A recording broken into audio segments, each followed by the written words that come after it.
Boa noite a todos, todas. Vamos dando um tempinho aí para o pessoal estar chegando na nossa live. Deixar o pessoal se ambientar. Já estamos ao vivo.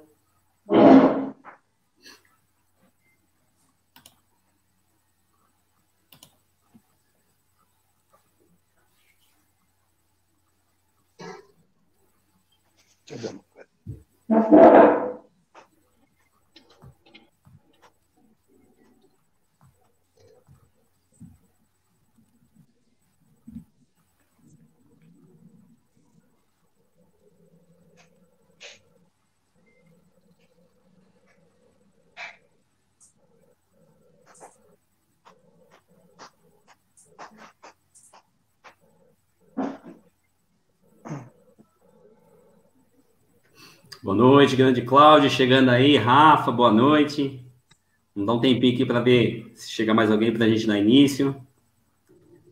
Dinéia, boa noite.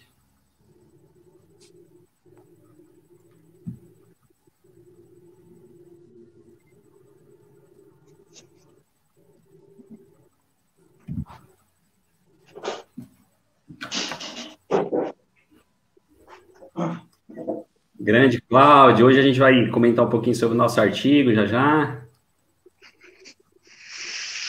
Alexandre, boa noite. Seja bem-vindo aí na nossa live.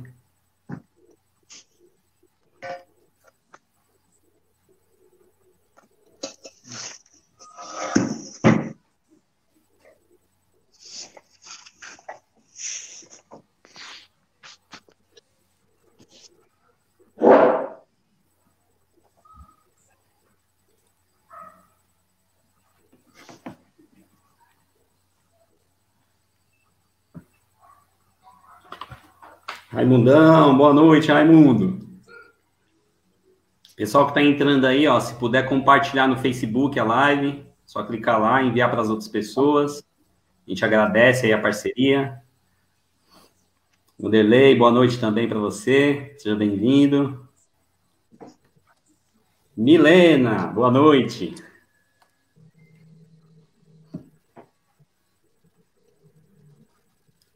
Adriana, boa noite também. Vai chegando aí, ficando aconchegando. A gente manda um grande abraço para vocês. Dizer que é um grande prazer recebê-los mais uma vez aqui nas nossas lives. A EF Conectiva agradece de coração. A gente vai dar mais uns 2 minutinhos, já inicia aqui nosso bate-papo hoje, com algumas pessoas que têm estudado planejamento participativo ao longo de alguns anos aí já.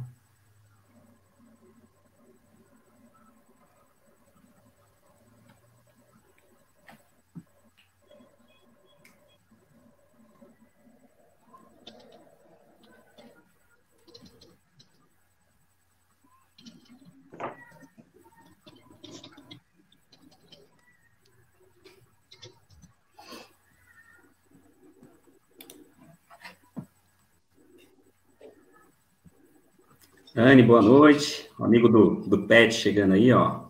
Elisaldo Silva.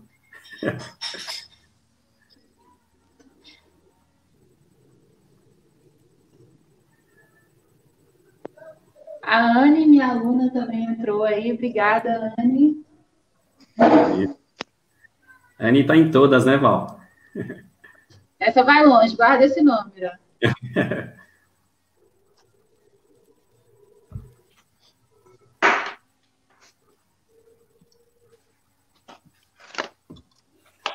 Bom, gente, vamos dar abertura aqui já no nosso bate-papo de hoje. Então, para quem não me conhece, aí sou o professor Uirá, sou professor de Educação Física, atuando aí em 2 redes municipais de ensino.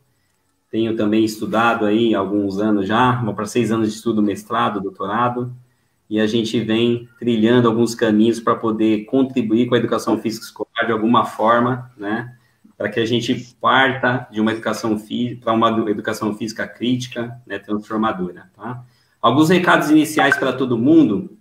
Então, nós da EF Conectiva, a gente tem criado esses canais, né? Então, vocês vão encontrar a gente tanto no Facebook, no Instagram, como no YouTube, porque o nosso objetivo é trazer o diálogo, né? Trazer essa questão da comunhão, do aprendizado em conjunto, e numa intenção de transformar a educação física numa grande rede que pode, né, a cada dia mais, em modo de sempre de relações, de rede, contribuir para um crescimento profissional dos professores e professoras que estão nas redes de ensino, tanto particular como pública, né?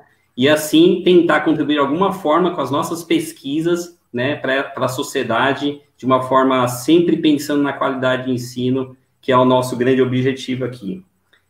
Se vocês puderem, né, curtir a página do Facebook, entrar na página do Instagram, para poder contribuir com nossas divulgações e seguir também o que a gente tem promovido, a gente agradece de coração, tá?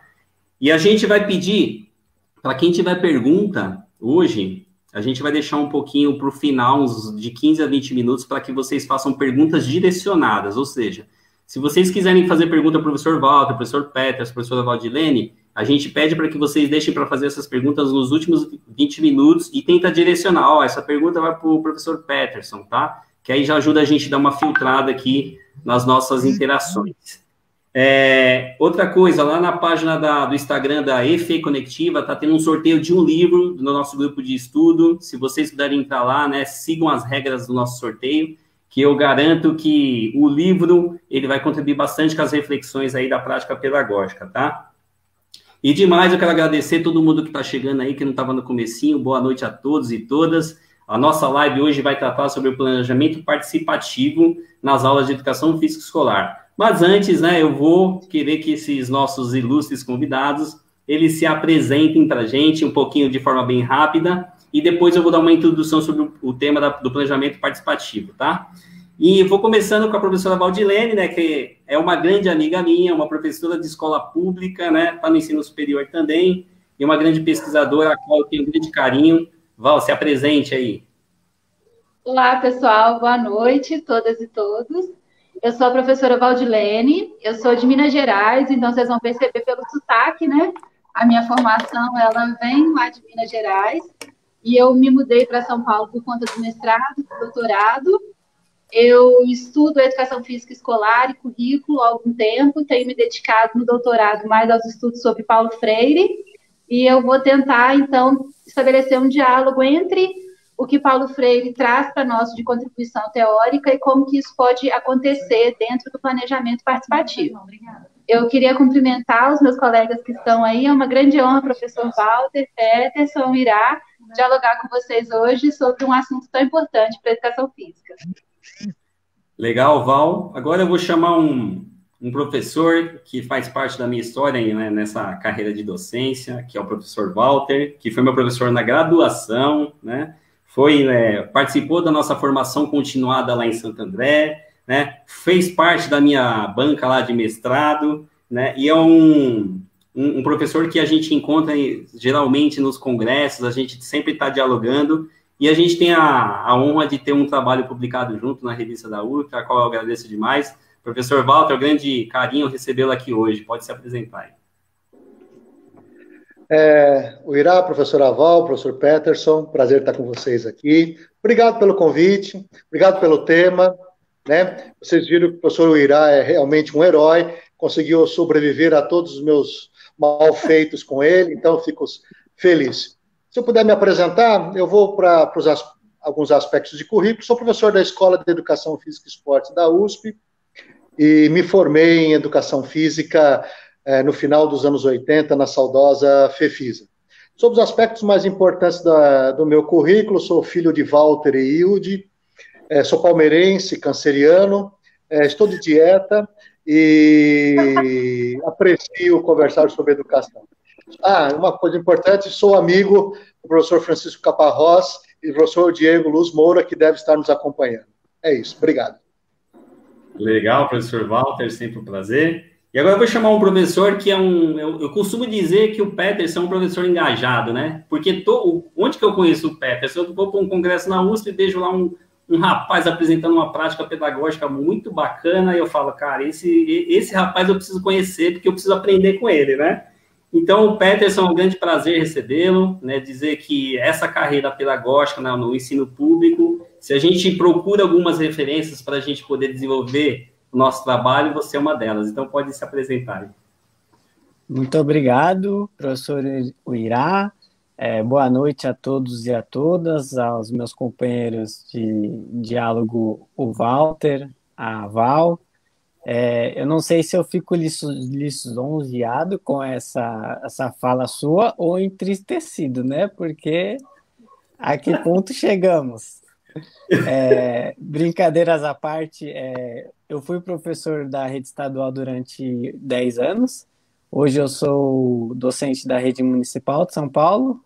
Atualmente concluí o mestrado falando sobre e pesquisando sobre o planejamento participativo, inclusive lendo as diversas contribuições que vocês desenvolveram nos trabalhos referente a essa temática. E hoje estamos aqui para dialogar um pouco mais, para conhecer um pouco mais um dos outros, e assim seguimos.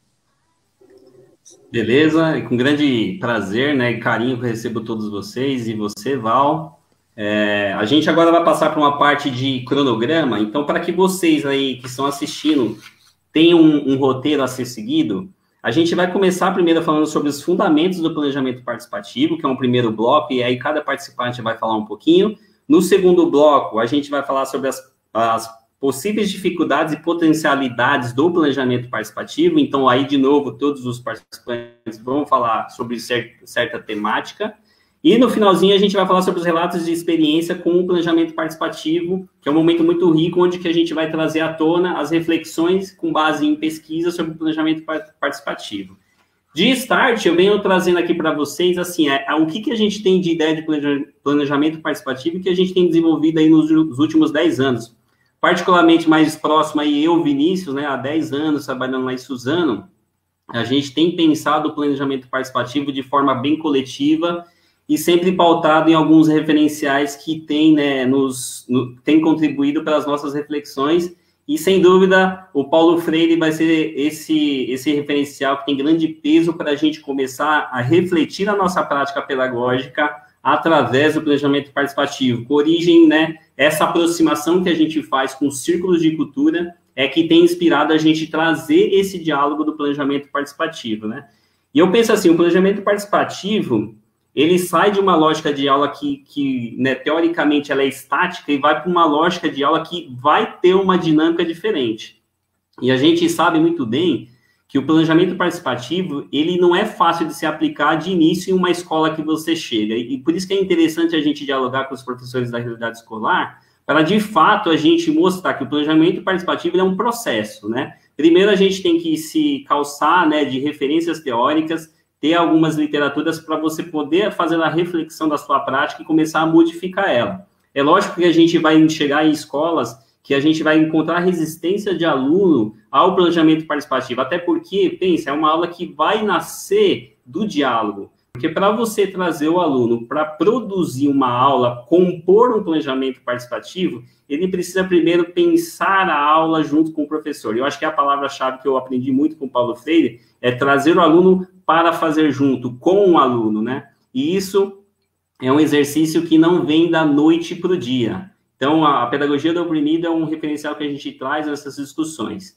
E aí, durante esses 10 anos, né, a gente vem trabalhando com planejamento participativo, e o start inicial foi com um grupo de professores em Santo André, que a gente desenvolveu um planejamento conjunto entre os professores, né, a gente se reuniu lá em 8, 10 professores, e a gente começou a pensar planejamento juntos. Então, o planejamento participativo, ele já nasce ali com algumas raízes, né, no diálogo com outros professores, e aí ele vai nos ajudando a fazer uma transformação para as nossas aulas, né? Que foi um trabalho desenvolvido aí na rede de Santo André, com um trabalho de queimadas, onde cada professor, num trabalho que começou com uma discussão conjunta e saiu para ser aplicado em diferentes contextos, e foi algo que a gente conseguiu publicar aí na revista, na RB Escolar, que é uma revista que trata de relatos de experiências também. Então, e um outro trabalho muito significativo, até quero agradecer ao professor Mauro Betti, que tem citado esse trabalho por diversas vezes nas lives dele, né? Tem trazido para diálogos esse trabalho, que é o trabalho publicado na Motrivivência, a Educação Física Escolar no Ensino Fundamental, o Planejamento Participativo na Organização Didático-Pedagógica da Educação Física. Ou seja, esse é um trabalho publicado por mim, pela Valdilene, pelo professor Cláudio e professor Daniel, que a gente vai trazer de forma dialógica, sempre com a literatura, com a realidade escolar, ou como se deu o planejamento participativo nesse contexto de escola de Santo André, né, no meu caso, que foi um relato meu, e da professora Valdilene, que também dialogou com o planejamento participativo, tá? Então, para que a gente, né, comece a dar start do planejamento participativo, eu trago essas duas referências que vai estar aí no chat para vocês, a gente até deixar claro, para que vocês não fiquem preocupados com as referências, porque a gente está com uma parceria aí com o Bruno, eu quero agradecer, Bruno, pelo esse start que você está dando aí, esse apoio, que ele vai estar jogando no chat para vocês poderem consultar as referências bibliográficas, tá? E dando a introdução já ao nosso primeiro tema, né, do planejamento participativo, a gente vai começar pelos fundamentos do planejamento participativo. E aí eu convido a professora Valdilene, que vai falar um pouquinho sobre o diálogo versus a educação bancária. Boa noite, Val. Boa noite, Irá. Você fez uma ótima introdução, né? Então eu vou tentar puxar a sua conversa para começar a minha explicação. Quando a gente começou com a ideia da live, né? E quais que seriam os assuntos, como que a gente ia trazer o planejamento participativo, porque a gente está vivendo, né? Acho que é importante a gente contextualizar, a gente está vivendo um período muito difícil para todo mundo, a gente está no meio de uma pandemia, né? E essas lives, elas vêm ao encontro de uma ideia, né, de inédito viável. Então, em meio ao caos, em meio a tudo isso que a gente está vivendo, acho que é bom frisar, né, que essa semana a gente chegou aí nas 50 mil mortes no Brasil, e como que a gente pode ainda pensar em discutir planejamento participativo no meio de tudo isso. Então, a nossa ideia é que a gente possa estabelecer diálogos, sempre pensando na consciência crítica, e da gente fazer aquilo que é possível fazer mesmo em meio a tudo isso. E aí, então, pensando nesse contexto todo, né, e no nosso assunto, eu fiquei pensando em quais que seriam os alicerces do planejamento participativo, né? Então, quando a gente pensa em fundamento, a gente pensa em aquilo que dá base, aquilo que antecede. E aí, nessa minha reflexão, eu comecei a pensar, então, por isso que eu trouxe a ideia, né, da gente pensar nessa dicotomia entre a educação bancária e a educação dialógica, né? Porque eu acho que o planejamento participativo, ele tem exatamente essa possibilidade, né, de romper com a educação bancária. A educação bancária, né, é aquela ideia de que o professor é o detentor de saber e que o aluno é o depositário. Então, eu, com a minha turma, eu vou depositar os conteúdos, então ela tem uma base conteudista, né, onde eu vou depositar nos meus alunos aquele conteúdo que eu sei, e os meus alunos vão assimilar e reproduzir, e a avaliação é constituída justamente pela capacidade de repetir melhor aquilo que eu disse, né? Aquele aluno que for capaz de repetir melhor é o aluno que vai ter a melhor nota. Então, essa é a lógica da educação bancária. A educação bancária, ela vai na contramão da conscientização, ela vai justamente na contramão daquilo que a gente acredita enquanto diálogo. E aí, por isso que eu tento, então, trazer como fundamento justamente essa discussão.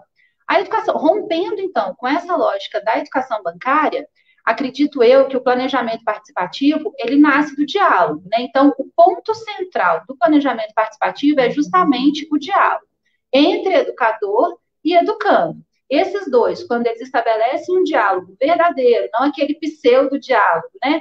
A gente vê aí nessas metodologias ativas que estão na moda um pseudo-diálogo, né? Então, o meu aluno, ele acha que ele é protagonista, o professor finge que escuta, e a gente estabelece esse pseudo-diálogo de uma maneira extremamente conteudista. Então, não é isso. A ideia é que a gente possa ouvir e ter um diálogo franco, aberto, verdadeiro, né? Onde os alunos e os professores, eles possam fazer em comunhão a construção do conhecimento. Então, quando eu penso isso, para o meu planejamento participativo, eu vou pensar o quê? Que eu preciso de saber quais são os interesses do meu aluno, qual que é o universo cultural do meu aluno. Então, trazendo para a educação física escolar, quais são as práticas pedagógicas que os meus alunos conhecem, quais são as práticas corporais que fazem sentido para aquele aluno, quais são as práticas corporais que estão agora aparecendo na mídia, que estão sendo tematizadas, que carecem de discussão, quais as práticas corporais que os meus alunos gostariam de conhecer, e isso não se esgota no estabelecimento do tema. É muito importante a gente pensar nisso, porque por algumas vezes a gente pensa, o planejamento participativo, então, é deixar o meu aluno escolher o tema e a partir Então, meus alunos querem futebol, então isso é planejamento participativo porque eu deixo eles fazerem futebol. Não, a ideia não é essa. O planejamento participativo, ele vai além da escolha do tema justamente porque ele nasce do diálogo. Então, ele transcende desde a escolha do tema, as escolhas metodológicas, as construções das atividades, as construções das aulas, as construções de avaliação, ao círculo de cultura, que vai ser, que são aquelas rodas de conversa, né, onde a gente fica de uma maneira horizontal com os alunos e construindo essa lógica toda junto com eles. Então, pessoal, a ideia do planejamento participativo, quando eu penso em fundamentação, eu acho que a primeira coisa que o professor, a professora que desejam trabalhar nessa vertente pedagógica é pensar em dialogar verdadeiramente com os seus alunos, né? Então, a gente precisa romper a ideia da educação bancária e a gente vai pensar em como que esse diálogo ele pode acontecer de uma maneira verdadeira, de uma maneira franca, direta, onde o meu aluno ele participe, desde a escolha dos temas até todo o processo metodológico. E quando eu falo de diálogo, eu vou falar, então, que esse diálogo ele se estabelece na busca da consciência crítica, que vai vir por meio das problematizações que os alunos vão ter. Então, eu acho que o meu recado de fundamentação é justamente esse, é que a gente estabeleça diálogos verdadeiros com os educandos. Muito legal, Val, quando você traz a questão do diálogo, que eu acho que é a palavra-chave, né, para essa questão da construção do planejamento participativo, como essência, de que às vezes quando a gente está na prática pedagógica, a gente sai da universidade, a gente não sabe muito bem como fazer isso, né? E aí a dica é, né, ler algumas coisas para tentar entender como esse diálogo ele pode se dar, né? Aproveitar até para agradecer a presença da Luciana Venâncio, que está aí na live também, né? A professora Luciana Coller. Inclusive, ela mandou uma pergunta aí, depois eu queria que você pensasse para responder, tá, Val? Mandei aí, ó. Será que estamos vivendo uma educação bancária digital no contexto da pandemia? Então, no finalzinho, você tenta dar uma esclarecida sobre isso. Só para relembrar, gente, nós vamos abrir para perguntas de 15 a 20 minutos finais. Então, vocês, se puderem deixar as perguntas para o final, porque pode ser que os nossos convidados já falem daquilo que você quer perguntar durante a fala deles, tá bom? Então, deixe mais para o finalzinho. Se puder indicar para quem quer a pergunta, a gente agradece. Val, daqui a pouquinho você volta. Agora eu vou chamar o professor Walter Correia para dialogar com a gente. Ele vai falar sobre planejamento participativo e educação para a autonomia. Professor Walter, fica à vontade. Oi. Bom, obrigado, parabenizar a introdução da professora Val, né? Trouxe brilhantemente as relações entre uma educação participativa e os fundamentos do grande educador Paulo Freire. Então, queria parabenizá-la. Olha, para mim, o planejamento participativo é uma estratégia didático-metodológica a serviço de múltiplas abordagens pedagógicas e educacionais. No entanto, a despeito de que eu entenda essa questão que o planejamento participativo deva ser visto também, não apenas, como uma estratégia para a diversidade docente e a diversidade das realidades educacionais, ela se coaduna muito bem com um princípio fundamental da educação, talvez um dos seus maiores propósitos, que educar é educar para a autonomia. E a educação para a autonomia é um princípio da educação democrática, é um princípio da educação moderna. Então, uma educação para a autonomia parte do pressuposto que todos têm dignidade em ensinar e aprender. E a escola é um espaço que seleciona conteúdos culturais. Uma educação para a autonomia, que entende que todos têm direito e dignidade para ensinar e aprender, ela tem também no seu bojo a ideia de que mais saber é mais poder. Assim sendo, você, usando uma metodologia que tem a noção da dialogicidade e da conscientização como fatores balizais, fundamentais para uma educação para a autonomia, o planejamento participativo pode ser uma estratégia muito fértil para esses propósitos. Na verdade, mais coerente. Até mesmo porque a autonomia implica uma condição, uma ambiência dentro da escola, com as escolhas que fazemos, com os recursos que temos, com as vontades e desejos que dispomos, para que possamos ter um encontro, um entrecruzamento entre a cultura de um adulto na posição docente e de crianças e adolescentes na posição discente. Ou seja, um outro fundamento dentro de uma perspectiva democrática, uma perspectiva crítica, dentro de uma perspectiva freiriana, além da educação como uma busca e um ato de elaboração da consciência, por meio do diálogo, presume o respeito à cultura dos protagonistas da cena da educação, ou seja, alunos e professores. Essa é uma questão importante.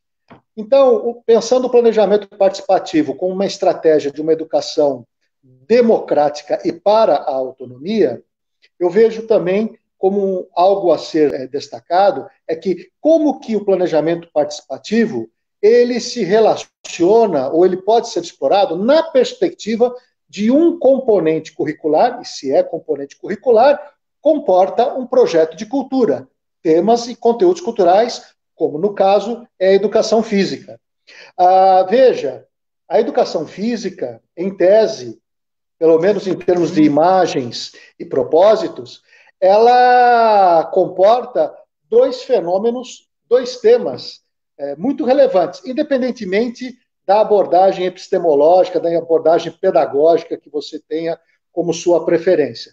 Ela comporta, eu prefiro chamar de dois fenômenos, dois acontecimentos, duas realidades radicais, de raiz, do ponto de vista da existência de um ser humano. Estou falando de corpo e movimento. Eu não tenho corpo, eu sou o corpo, eu não tenho movimento, eu sou o movimento. O meu pensamento é enraizado na minha condição corpo, na minha corporeidade. Apesar disso parecer um discurso e uma retórica, isso faz toda a diferença.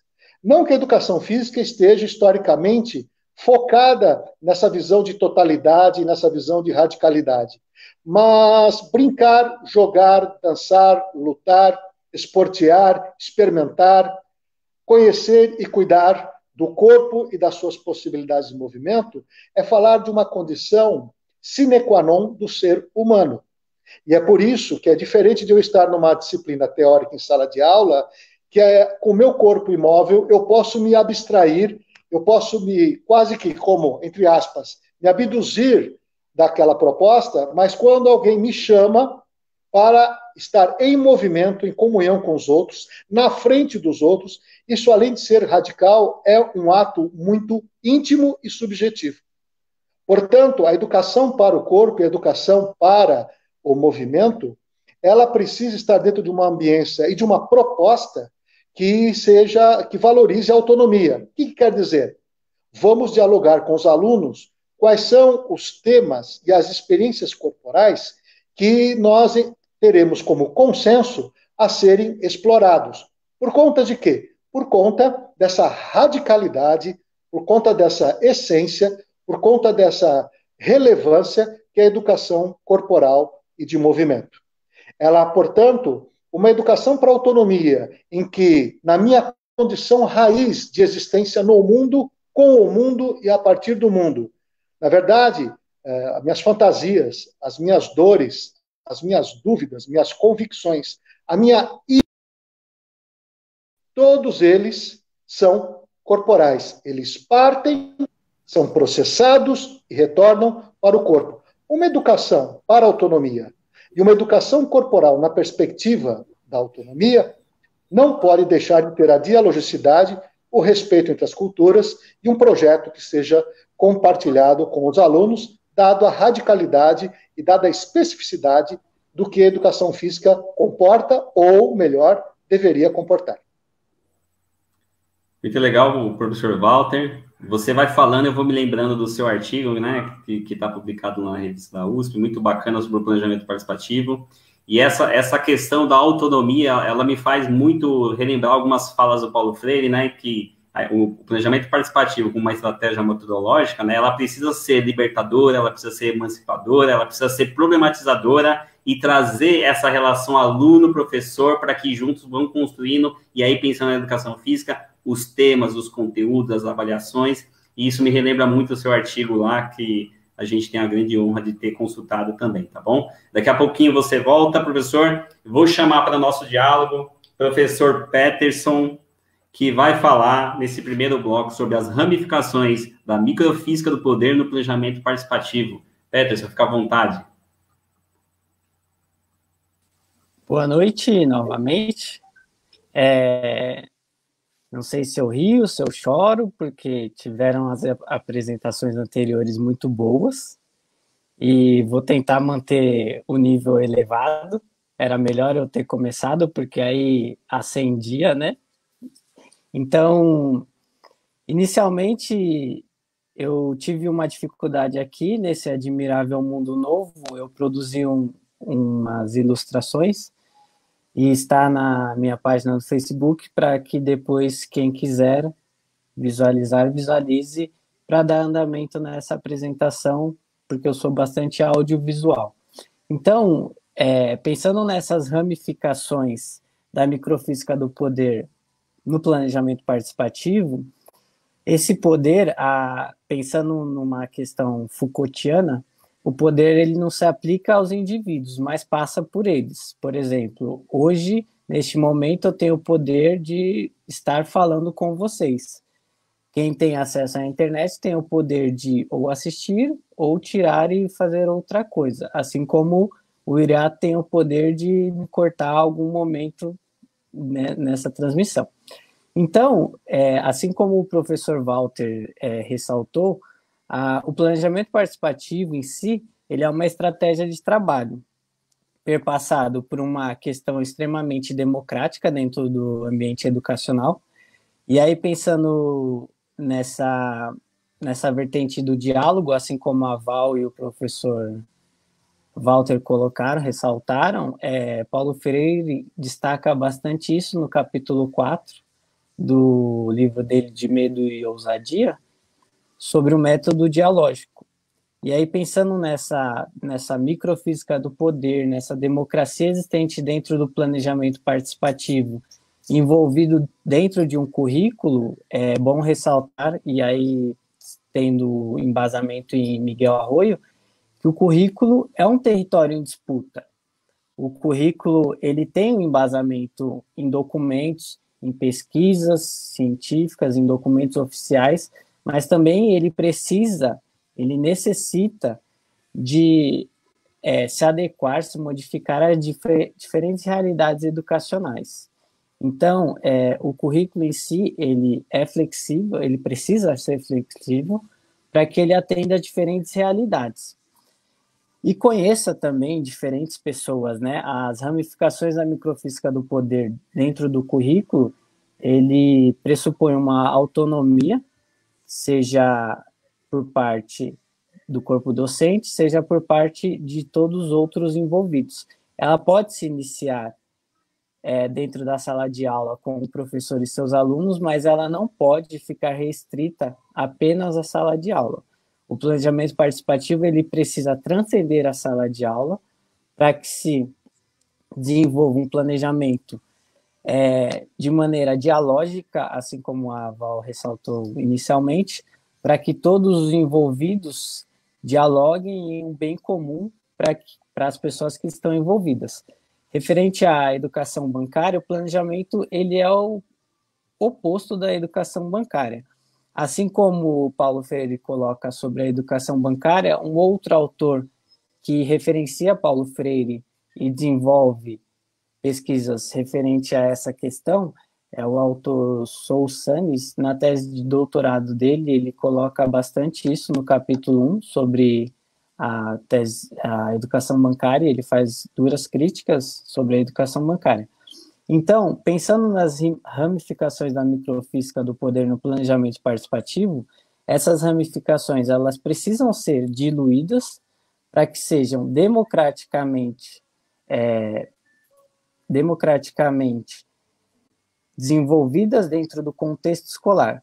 E ainda mais no contexto atual que nós estamos, que é muito difícil, ainda mais para nós educadores, nada mais importante que democratizar os espaços da escola, fazer com que as pessoas tenham voz ativa dentro do contexto educacional escolar. E o planejamento participativo, ele tem diversos desafios, como também tem diversas potencialidades para que se desenvolva dentro do contexto educacional e também fora dele. Assim como existem diversos autores que falam sobre o planejamento participativo em si, mas outros abordam mais a questão contexto educacional escolar do planejamento participativo. Então, o planejamento participativo ele precisa ser embasado por uma política educacional democrática dentro da escola, dentro do ambiente escolar, envolvendo todas as pessoas, e aí todas as pessoas nós não restringimos ao corpo gestor, ao corpo docente e ao corpo discente. É também a comunidade escolar que faz parte desse planejamento, seja em diversos momentos das reuniões que eles precisam estar envolvidos, como também, inicialmente, podendo ser numa questão micro-organizacional, dentro da sala de aula com os alunos, não somente com a escolha do tema, mas também dos conteúdos, das formas avaliativas, das participações e envolvimentos nas aulas de educação física escolar e também em outras aulas e de outras disciplinas, como pode ser potencializado o planejamento participativo. Pensando na microfísica do poder, o Irá voltou para a tela, é sinal que meu tempo acabou, então ele tem o poder de me interromper. Pet, é sempre um prazer ouvi-lo falar. Quando você foi falando, foi me lembrando o meu começo na escola, né, na realidade escolar, e o quanto eu buscava colocar os alunos, né, no envolvimento na criação das aulas, e eu tinha muita dificuldade de fazer essa transposição, né. E foi na relação com outros colegas, né, tendo como exemplo a realidade escolar mesmo, que eu fui aprendendo a como dialogar, né, essa questão de aproximar o aluno e o professor. E aí, você trazendo essa reflexão, ela mostra o quanto a relação de poder, né, que muitas vezes os currículos, né, impõem para o professor, e às vezes ele fica engessado para poder criar, né. E aí eu costumo dizer que o planejamento participativo, Pet, ele tem aquela perspectiva de fazer com que os alunos falem a sua própria palavra também, né. Sim. Que o professor ele tem que se sentir um autor, produtor da sua aula, né, que constrói cultura, traz conhecimento e dialoga o tempo todo com as crianças. Então, isso vai trazendo, né, uma leitura para a gente de mundo, que ela vai se modificando, e aí é importante quando você traz os autores, porque como que a gente vai mudando a nossa forma de ler as coisas, né? Assim como os alunos e a gente ali, né, no dia a dia, na troca do conhecimento constante, a gente vai fazendo leituras do mundo, e aí é sempre isso, o diálogo com a literatura é importantíssima para a gente poder transpor e ir para além dos muros das escolas, que é a nossa perspectiva com as crianças. Beleza? Pet, daqui a pouquinho você volta. A gente está percebendo aí no chat um grande diálogo entre as pessoas, e isso é legal. Vocês podem estar discutindo aí no chat à vontade. E lembrando, se vocês quiserem mandar perguntas para algum dos nossos participantes, nos 15 minutinhos finais a gente vai abrir para isso. E coloquem aí para quem que é a pergunta que vai dar uma ajudada na nossa organização, beleza? Agora a gente vai para o segundo bloco na nossa organização, que são as possíveis dificuldades e potencialidades do planejamento participativo. E para abrir essa discussão, eu trago a Valdilene Nogueira, minha parceira de várias publicações, de capítulos de livro, vai falar sobre a ampliação do leque cultural. Val, vamos lá, explica para a gente o que é isso. Vamos lá. Antes de eu começar, Ira, esse processo dialógico, né, quando ele acontece de maneira verdadeira, é muito interessante como que a cada fala, né? Então, o professor Walter ia falando, eu ia refletindo sobre aquilo que eu tinha dito. Depois o Peterson ia refletir de novo. Aí você falava e eu refletia de novo. E aí eu comecei a ler os comentários que as pessoas vão mandando, e isso vai causando uma série de outras reflexões. Então, e isso é do planejamento participativo, né? Esse é o movimento dialógico, que é justamente a gente ter uma ação e logo em seguida aquela reflexão e já muda a nossa ação de novo. E a gente vai se reconstruindo assim, então a minha fala ela vai ser reconstruída diversas vezes, e que bom que vai ser. Sinal de que eu estou aprendendo aqui com vocês. E tá pegando... Então... Oi? O chat tá legal lá, você tá vendo, né? Tá, então, é super legal. E aí, então, quando eu trouxe essa ideia, né, da ampliação do leque cultural, acho que tá do leque cultural ali, é que justamente uma das dificuldades que eu percebi, assim, é que a gente a gente precisa explicar o óbvio muitas vezes, né?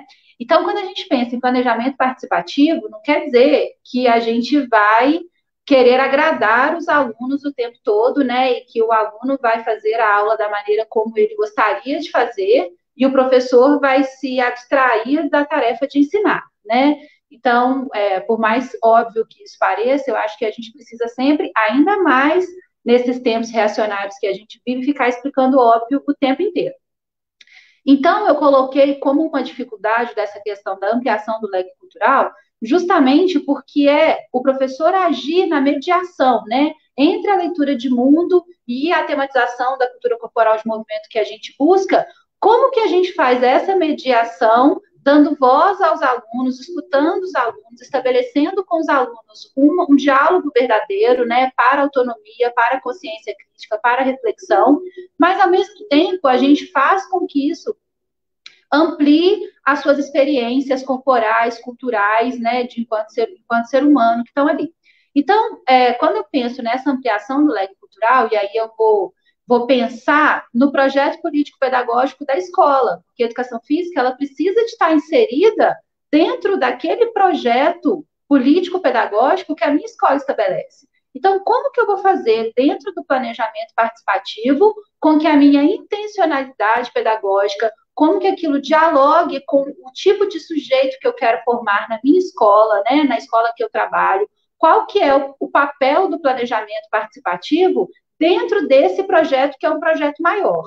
E aí, quando eu penso isso, é justamente como o Peterson disse, né, é envolver comunidade escolar, é envolver outros docentes, é envolver os pais. O planejamento participativo, ele transcende a ideia da sua aula, da atividade da aula, né, porque é uma visão, pensando numa base epistemológica, é uma maneira de pensar a pedagogia, e não apenas a metodologia, né? Então, não adianta eu criar um método de aula se a minha visão pedagógica ela não perceba que o diálogo precisa acontecer de uma maneira efetivamente verdadeira. Então, quando eu trago essa questão da ampliação, como que eu vou trabalhar, né? Então, uma dificuldade que eu percebo é o passar do universo cultural do meu aluno, então, que ele se sinta representado pela prática corporal e, ao mesmo tempo, eu possa trabalhar na perspectiva de trazer conhecimentos novos, né? Porque eu preciso fazer com que o meu aluno que está na escola, ele tenha experiências novas, ele tenha conhecimentos novos, ele amplie a sua visão de mundo para que ele consiga perceber a realidade que está em volta ali, para que ele consiga fazer essa leitura de mundo. Então, quando eu busco essa ampliação, né, e aí pensando em todos os espaços de poder, né, não é de uma perspectiva de descolonizar o currículo mesmo, e de eu pensar que as experiências culturais dos meus alunos, elas precisam ser valorizadas, ao mesmo tempo que os temas da realidade precisam dialogar com essa construção. Então, eu acho que esse é um desafio, né, da gente pensar como que os temas que nascem ali, como que as estratégias metodológicas nascem e como que o professor vai atuar na mediação, né, da docência, buscando com que os conhecimentos novos, buscando que os espaços novos, que o diálogo novo, que a construção de saberes novos, né? Então, eu posso trazer diversos temas aí para a minha construção. Então, eu vou trazer essas discussões todas para os meus alunos e como que eu vou fazer com que essas discussões elas façam com que os meus alunos tenham voz, né, a verdadeira voz, que eles sejam capazes de dizer a sua palavra, desde a escolha do tema até as ações metodológicas, e como que essa construção vai trazer conhecimentos novos, para que esses conhecimentos novos, eles façam com que os meus alunos tenham uma ampliação do leque cultural, e assim, consequentemente, que eles tenham a possibilidade de experimentar, vivenciar, problematizar, construir e estabelecer novas relações com as práticas corporais. Acho que é isso, Irá. Legal, Val.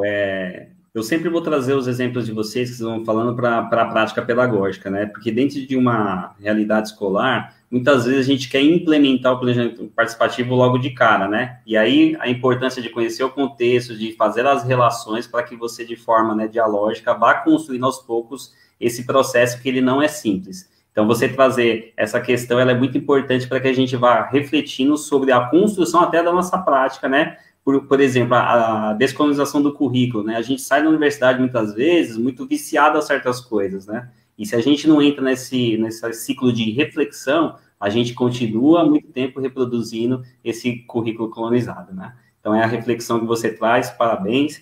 E agora eu vou chamar para esse próximo debate o professor Walter, que vai falar sobre planejamento participativo e estratégia para aprendizagem significativa. Professor Walter, mais uma vez com o senhor, obrigado. Obrigado a vocês. Acho que a professora Valdilene trouxe um aspecto importante, que é a amplificação, na verdade, ampliação do repertório cultural e a amplificação da aprendizagem ou do sentido e significado do conhecimento. Isso é muito importante. A questão do planejamento participativo, veja, ela está engendrada, está inserida dentro de uma noção de educação para autonomia. Essa palavra, muitas vezes, é utilizada como recurso de linguagem, muitas vezes como uma retórica superficial.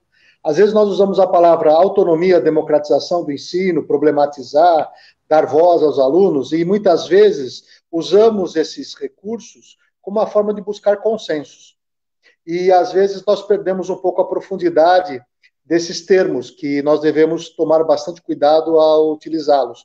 Um cuidado propositivo, aberto, criativo, mas ainda assim algum nível de cautela.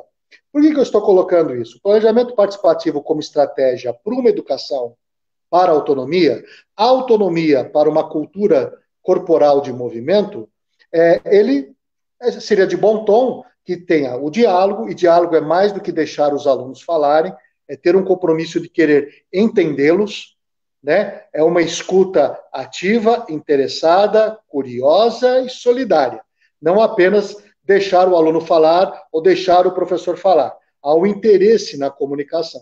Então, no diálogo, estabelecer temas, objetivos, propósitos, temas e meios para que aquela experiência possa ser alavancada. Alavancada do quê? O que nós temos também na base do entendimento do planejamento participativo para uma educação da autonomia, da cultura corporal de movimento, é de que nós saiamos de uma situação muito comum, que é o movimento pelo movimento, a vivência pela vivência, em que, muitas vezes, alunos e professores se dão por satisfeitos porque, naquele ritual, naquele tempo e lugar marcado chamado aula, nós fizemos algo relacionado a algum tema ou alguma atividade.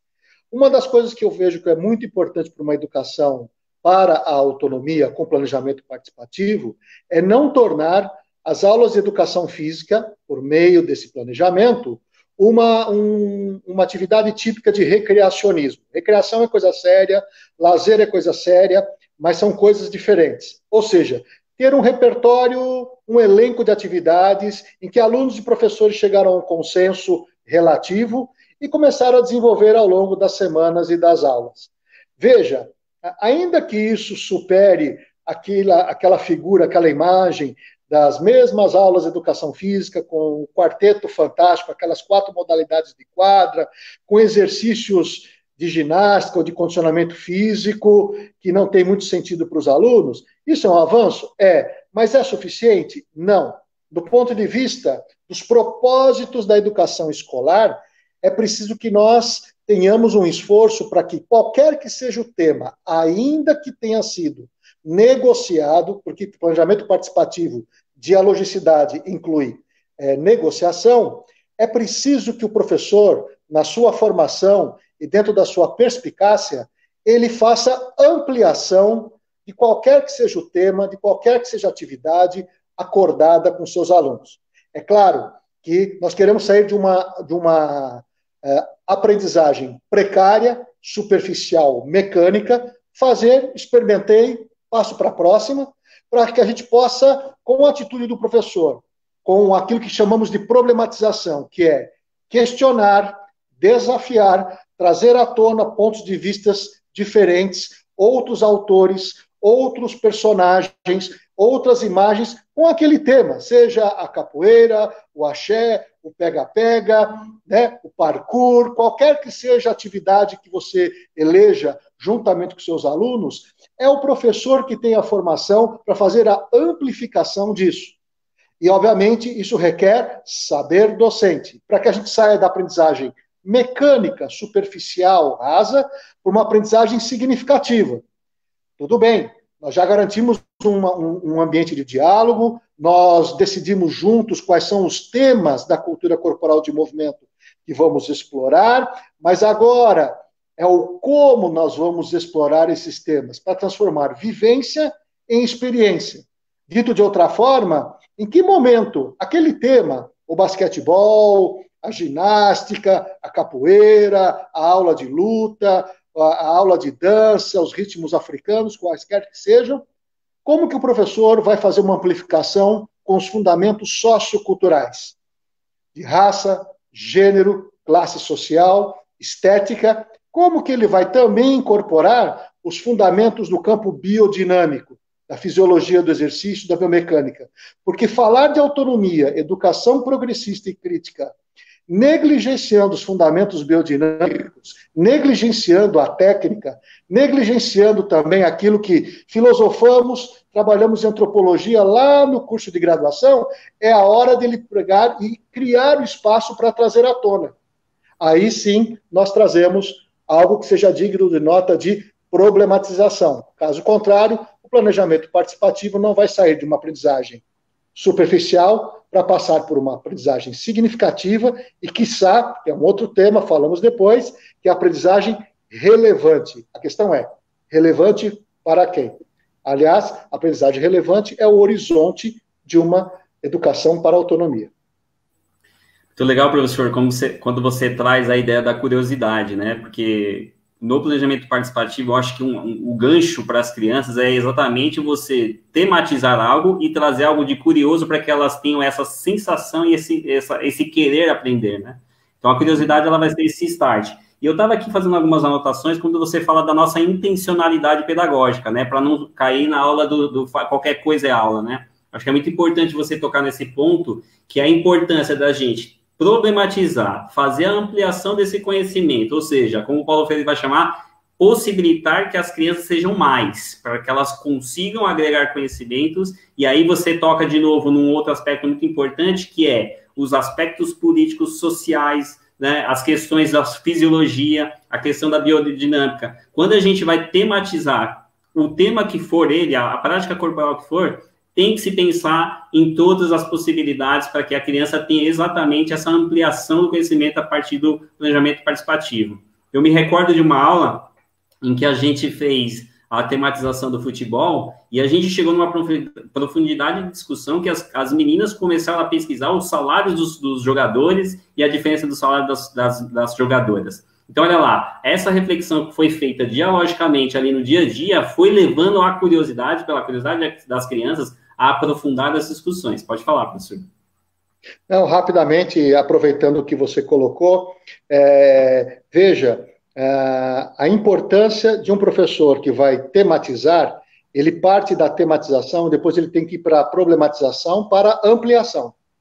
Isso é competência do professor, mas isso é uma árdua tarefa que exige que as escolas, nas reuniões pedagógicas, criem um ambiente como se fosse um ateliê de ideias e reflexões didáticas pedagógicas em conjunto, porque ninguém se faz sozinho na escola. Quando você fala da tematização, vamos para a problematização, isso traz uma ideia imediata, o desafio da formação continuada em serviço dos professores. E é legal você tocar isso, porque o Ednei, ele está tocando exatamente nessa questão, né? Como fazer o PPP em 17 turmas. Ednei, a realidade escolar, ela nos coloca em questões que a gente já percebe, o sistema nos coloca em condições que às vezes a gente não tem nem resposta, como fazer isso, né? Algumas vezes, em algumas escolas que eu passei, a gente teve que discutir planejamento participativo, o PPP da escola, em 1 dia, 2 dias, né? E aí o professor, quando fala na formação continuada, né, tem esses percalços por quais a gente ainda vai passar. O professor Walter volta já, né? E agora eu vou chamar o professor Peterson, que vai falar sobre o planejamento participativo. Aqui estamos, por vós esperamos, senhor Peterson. Estamos aqui novamente. Esse tema desse segundo bloco que eu pensei foi lembrando da concepção do Paulo Freire e da esperança. Então, o planejamento participativo é uma questão da esperança, do esperançar, não do esperar. Quando se fala do planejamento participativo, ele não pode ser imposto, ele precisa ser construído de uma forma democrática, obviamente. Pensando em democracia e pensando nas leis vigentes educacionais, a gestão democrática, ela tem, desde a Constituição Federal de 1988, ela já aparece, como também na LDB e no Plano Nacional de Educação, de 2014, a LDB de 96. Então, essa gestão democrática, ela muitas vezes ela não é desenvolvida no contexto educacional escolar. Muitos professores estão assistindo esta live e espero que eles se recordem de situações que sejam democráticas, mas provavelmente alguns vão lembrar de situações que não foram tão democráticas dentro do contexto escolar da sua unidade que ele trabalhou em algum momento. Então, pensando nessa questão da gestão democrática e lembrando das concepções do Vitor Henrique Paro, ele também coloca que não adianta eu lutar por uma gestão democrática na escola, sendo que nas minhas aulas eu não sou democrático. Então, dentro dessas ramificações da microfísica do poder no planejamento participativo, eu luto por uma gestão democrática dentro da escola, mas também eu preciso diluir o meu poder dentro da sala de aula para que as relações com os alunos fiquem democráticas.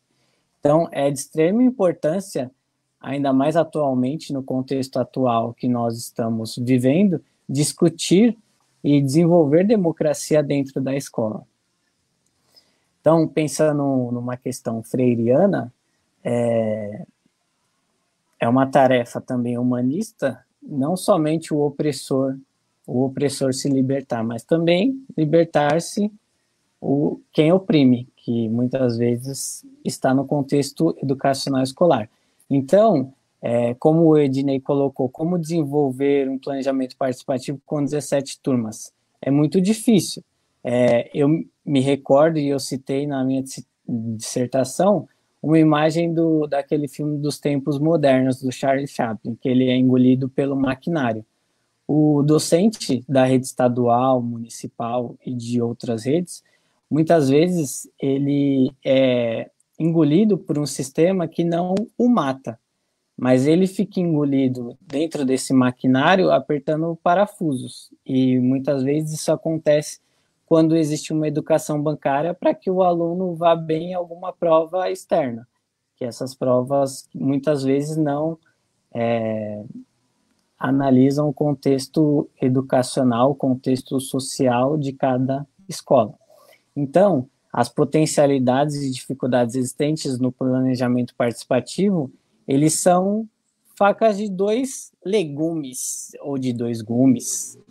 Então, tem tanto pelos trabalhos que eu li para desenvolver a dissertação, muitas dessas potencialidades também são desafios e dificuldades, seja a resistência por parte dos envolvidos, sejam as diferentes vivências para que o professor transforme metodologicamente nas suas aulas, seja os alunos ou os profissionais da educação que não são abertos ao diálogo, seja o desafio de planejar em grupo, que é muito difícil também, o aprendizado, a aprendizagem significativa em si, a ampliação cultural, e aí vem uma questão material também, como o próprio professor Walter Correa colocou no artigo dele de 1996, era difícil de conseguir os materiais para desenvolver as vivências nas aulas, assim como eu compreendo que provavelmente uma das dificuldades e desafios da maioria do pessoal da educação física, mas também, nesta mesma vertente dos materiais, não adianta só o material, porque não adianta nós termos material se nós não termos uma formação contínua, seja durante o trabalho, seja fora do trabalho. Então, o planejamento participativo, dentro dessas ramificações, ele tem diversas possibilidades, como também tem diversos desafios, seja na maneira microdimensional, seja na maneira macrodimensional. Então, quando eu penso a maneira microdimensional, é as dificuldades, os desafios que eu tenho dentro da minha aula, dentro da escola, e as maneiras macrodimensionais, e aí vai para um contexto mais Secretaria da Educação. Muitas vezes apostilas que vêm com conteúdos prontos ou pouco flexíveis para que se desenvolva com os alunos dentro da sua prática pedagógica.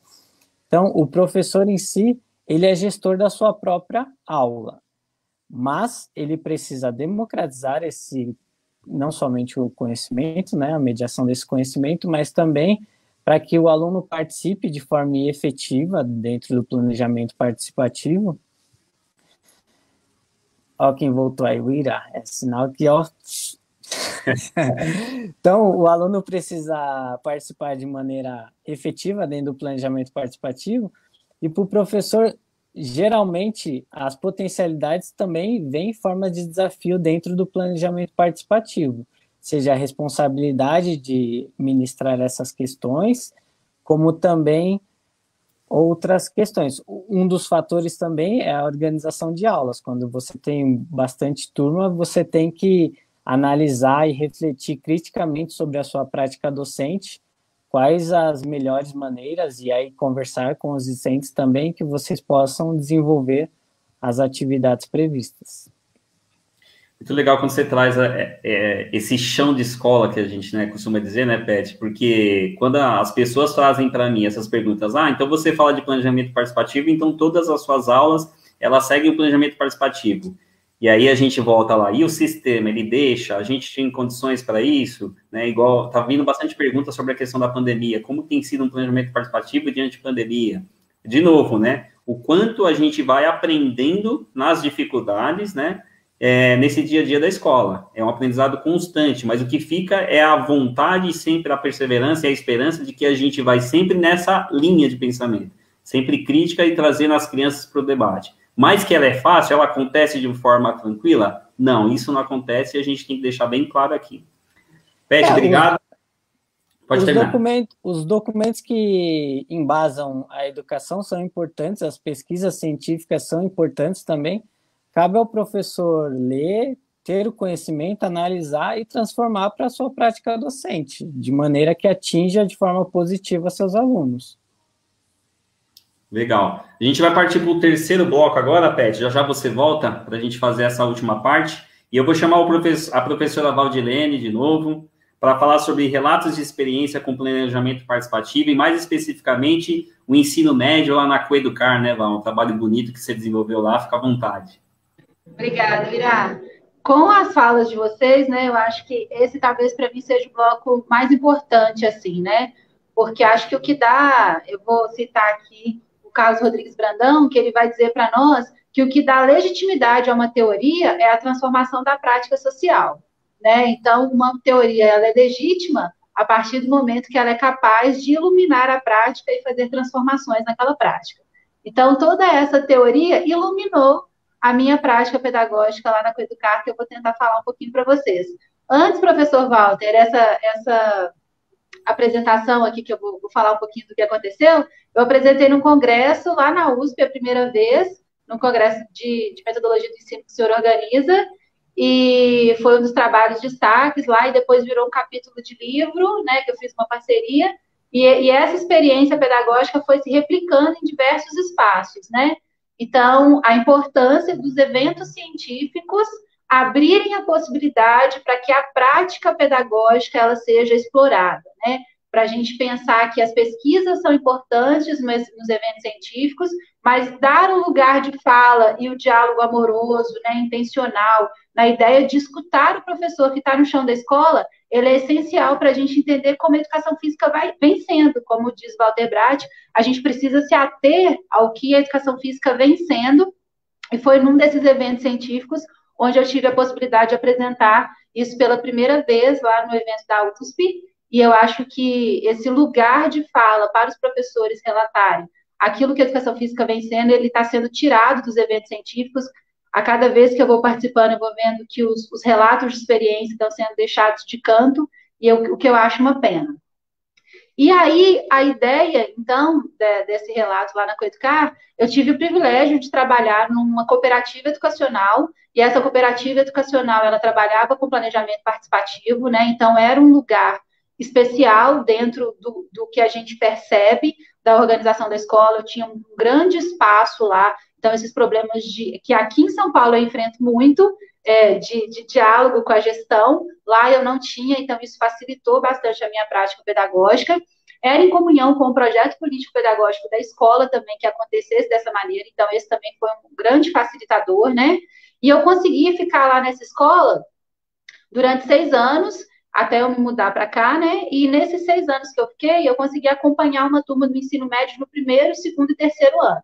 Então, é uma experiência bastante diferente, porque eu consegui ficar com a mesma turma, os mesmos alunos durante os 3 anos do ensino médio. Então, isso foi uma vitória, assim. Então, esses alunos já estavam comigo no 9º ano, e a gente já vinha construindo essa vertente do planejamento participativo. Para a gente ter uma noção, assim, eu consegui trabalhar com esses alunos no ensino médio com 16 temas da cultura corporal de movimento. Então, a gente fez atividades de aventura, a gente fez le parkour, a gente fez rapel, a gente fez montanhismo, a gente fez skate, slackline, a gente tematizou o voleibol, o basquetebol, as ginásticas, o circo, a gente tematizou danças africanas, a gente tematizou o funk, a gente tematizou o maculelê. Então, para a gente pensar assim, quanto que a gente conseguia trabalhar de temas diferentes, sendo a mesma turma, e a gente, uma coisa que era bastante legal lá nessa escola, a gente conseguiu construir um mural na escola. Então, os alunos, no início e no final das aulas, eles tinham espaço de anotar lá sugestões, e a gente sempre dialogava sobre essas sugestões, o que era anotado ao longo da semana. A gente sempre iniciava as aulas olhando para o mural e repensando, dialogando junto, né? Uma coisa que era bem legal que acontecia lá também é que nas sextas-feiras a gente tinha um momento interdisciplinar. Então, a gente saía com as turmas e a gente trabalhava com projetos que eram transdisciplinares, né? Então, ficavam todos os professores na quadra e a gente conseguia trabalhar com temas geradores. Então, essa foi uma experiência bastante rica também. O capítulo completo, ele está publicado num livro que eu organizei junto com o Irá e com o professor Daniel Teixeira Maldonado, que é Educação Física no Ensino Médio, a prática pedagógica em evidência, está aparecendo aí nas referências, e lá tem essa experiência, né? E, então, eu chamo essa experiência de um diálogo com as juventudes. Então, como que as juventudes no ensino médio, elas trazem os temas que são pertencentes a eles, né? Então, os temas das juventudes, como que esses temas, eles são dialogados no ensino médio, pensando lá que a função da educação física do ensino médio é justamente dar uma ampliação, um aprofundamento nos temas da cultura corporal de movimento. Então, a gente trabalhou com musculação, a gente trabalhou com anabolizantes, a gente trabalhou pensando, né, que é uma tese que a gente vem defendendo, e eu acho que é legal da gente pensar, no trabalho de pós-doutoramento do Daniel Teixeira Maldonado, ele vai trazer diversos relatos de professores que trabalham com planejamento participativo, né? Então, é um dos temas geradores de discussão lá do Daniel, e ele vai falar que a ideia do planejamento participativo é fazer com que os alunos, eles dialoguem sobre os temas da cultura corporal de movimento e que nesse diálogo a gente consiga fazer uma ampliação do universo social, político, fisiológico, biológico, econômico, político, da prática pedagógica da cultura corporal. Então, como que eu penso a minha prática corporal pensando nesses aspectos e como que esses aspectos eles são construídos ali no chão da escola? E aí eu tento colocar isso, né, numa perspectiva crítica dentro desse capítulo que eu relatei aqui para vocês bem brevemente, mas está lá no livro, quem quiser ler. Acho que é uma experiência que me marcou muito enquanto educadora, assim. Muito legal. Aparecer, eu tenho que parar de falar. Muito legal você trazer as suas experiências, Val, porque a gente se sente um pouco mais próximo daquilo que é a nossa essência aqui na EFE Conectiva, né? Falar da escola e dialogar com a academia, mas sempre tendo essa questão da aproximação que é muito importante. E o ensino médio, ele sempre foi, né, pelo menos para mim, um nível de muita dificuldade para trabalhar com planejamento participativo. Ao contrário do professor Walter, que no estudo dele já mostra outra coisa, né? o como a gente vai aprendendo, vivendo com outras pessoas e pegando experiências de vocês. Por isso que eu acho muito rico os livros que o professor, né, Marcos Neira publica de relatos de experiência, o estudo do Daniel agora, que vai trazer uma grande quantidade de análise muito legal sobre relatos de experiência, né? Os livros que a gente tem desenvolvido. Eu acho que esse diálogo é importante porque conversa com o professor da escola que foi lá e tentou aplicar e aplicou o planejamento participativo. Então, é muito bom você trazer as suas experiências. Agora eu vou chamar o professor. Só um comentário muito rápido, assim. Às vezes, a gente subjuga a potência das pessoas da escola, né? Então, quando eu trabalho com um trabalho participativo na escola do Jardim Peri, onde eu dou aula, lá na universidade onde eu ministro, a potência dos alunos, ela transcende muito mais do que aquilo que eu tinha planejado inicialmente. Então, o resultado ele é normalmente muito mais satisfatório do que eu imaginava, né? Porque as pessoas têm uma potência, têm uma vontade de ser mais que transcende qualquer coisa, e a gente não pode subjugar isso. Eu acho que é legal a gente até deixar claro aqui na live, Val, que esse tema ele não se esgota, né? Eu acho que a gente precisa voltar aqui para falar sobre realidade de escola, sobre planejamento participativo, porque a gente vê que a gente estava programando 1 hora, né, de live, olha lá. Já passamos porque a importância do diálogo, ele vai tomando o nosso tempo e a gente vai dialogando, e é isso, acho que é a riqueza, né? Então, para a gente passar por uma outra relato de experiência, eu vou chamar aqui o professor Walter, que vai falar sobre o planejamento participativo como experiência de contracultura escolar. Vai lá, professor. Pois é. Bom, aproveitando a animação das falas dos colegas, né, professor Petros e da professora Valdilene, a questão do planejamento participativo, né, pode ser uma experiência de contracultura, né? Não é de oposição à cultura, mas principalmente contracultura de qual cultura? Né? De uma cultura conteudista, de uma cultura exageradamente formal, onde o adultismo, ou seja, a perspectiva do adulto, se sobrepõe sempre à perspectiva dos alunos, ou seja, é nesse sentido, quer dizer, uma educação para a autonomia, em que busca conscientização, busca dialogicidade, busca humildade pedagógica, exige coragem e ousadia docente e, principalmente, rigor com o conhecimento, cuidado com a maneira como o conhecimento é elaborado, fundamentado, referenciado, né? Um planejamento participativo, ele, de uma certa forma, presume uma escola mais colaborativa e uma escola mais dialógica e uma escola cuidadosa com as pessoas e cuidadosa com o que se faz.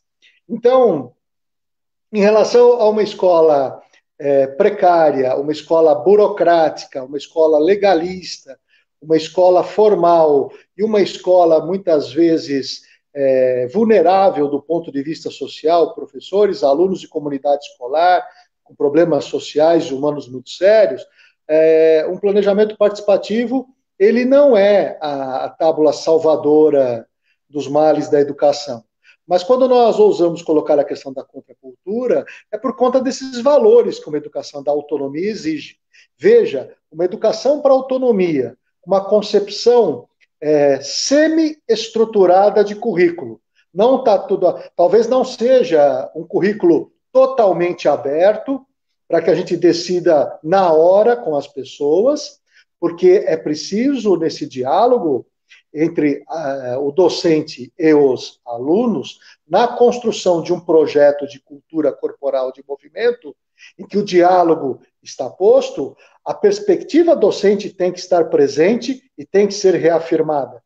Ou seja, fazer uma educação democrática dá mais trabalho. É preciso ter planejamento do planejamento.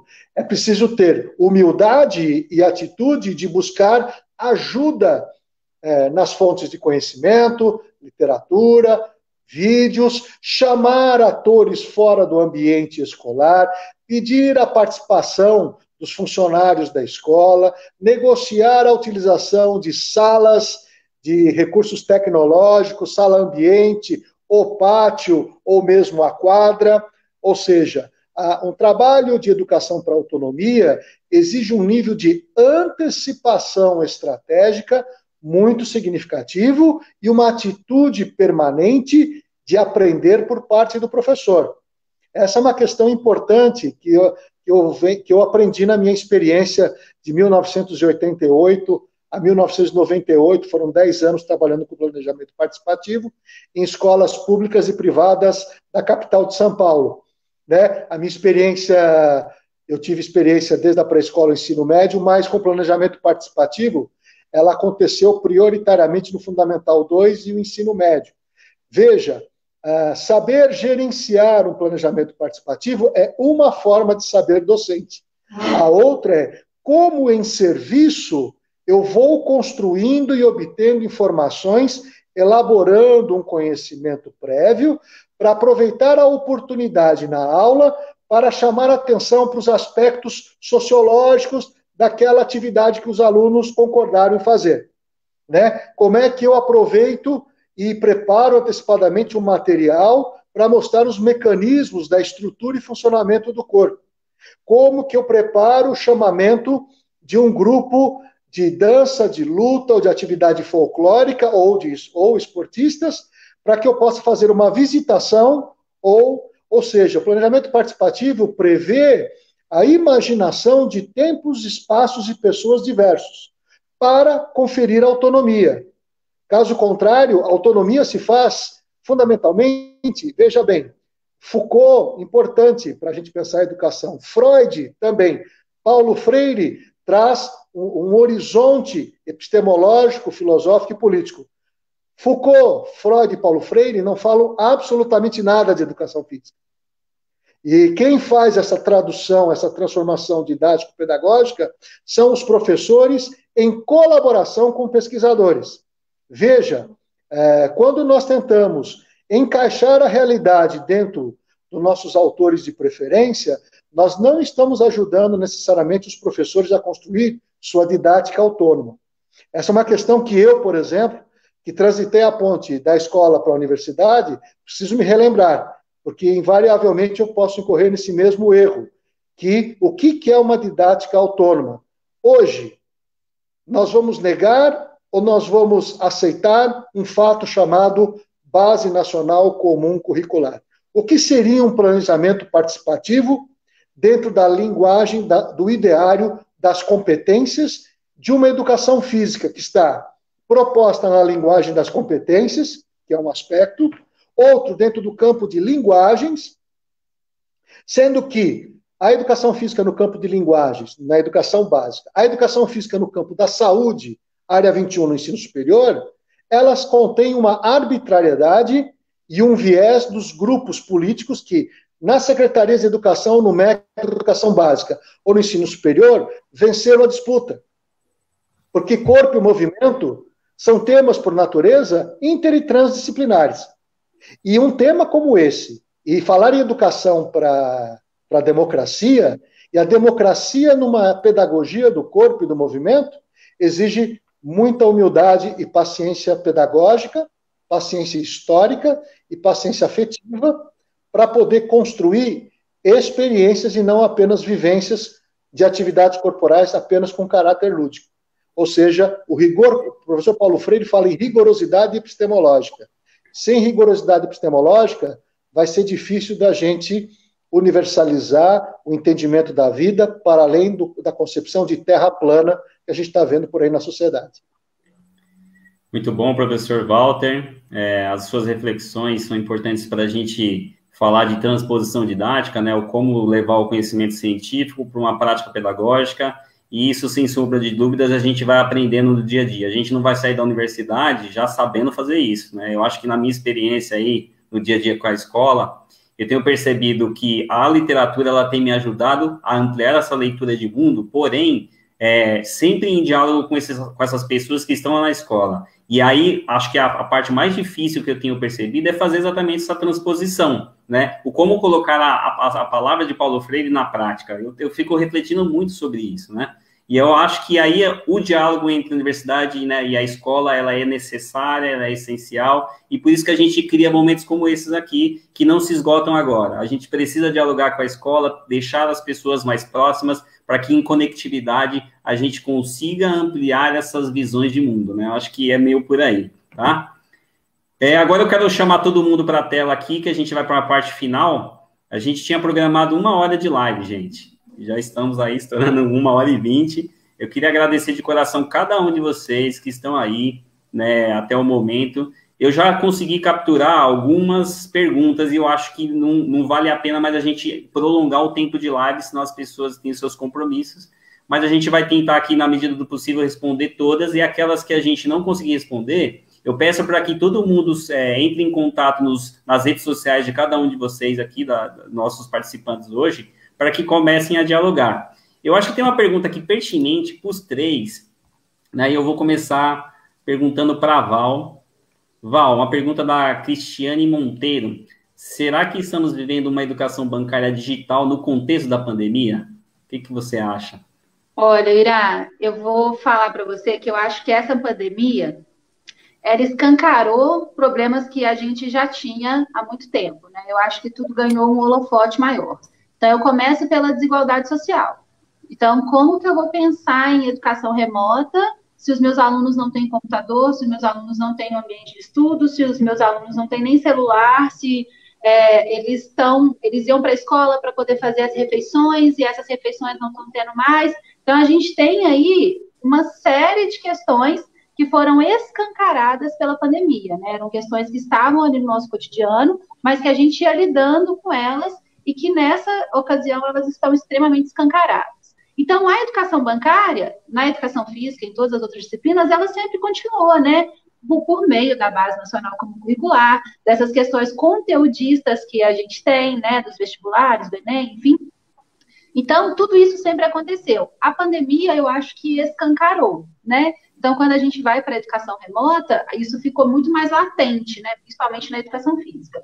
E aí, eu acho, Cristiane, tentando responder a sua pergunta, não vou conseguir falar um como, né, um método e tal, mas eu acho que a gente consegue agir na brecha, né? Então, o que eu tenho visto bastante, nós falamos bastante de Paulo Freire aqui, então eu vou trazer a ideia do inédito viável aqui, né, que é agir justamente nessas fissuras, e a gente tem feito isso, até na educação remota. Então, toda vez que eu vou pensar uma atividade, né, eu estou dando aula remota para os meus alunos da escola, então, uma vez por semana, eles têm lá, chegou um livro para eles que se chama Trilhas da Aprendizagem, que não tem educação física, né, então, a educação física, nesse documento, ela serve como aporte para estudo de ciências, né, então, como que chega um material desse e eu preciso trabalhar a cultura corporal? Então, eu vou agir na brecha, eu vou agir na fissura, no entre-lugar, né, então, eu vou pensar como que eu vou colocar a educação física ali, e eu vou fazer isso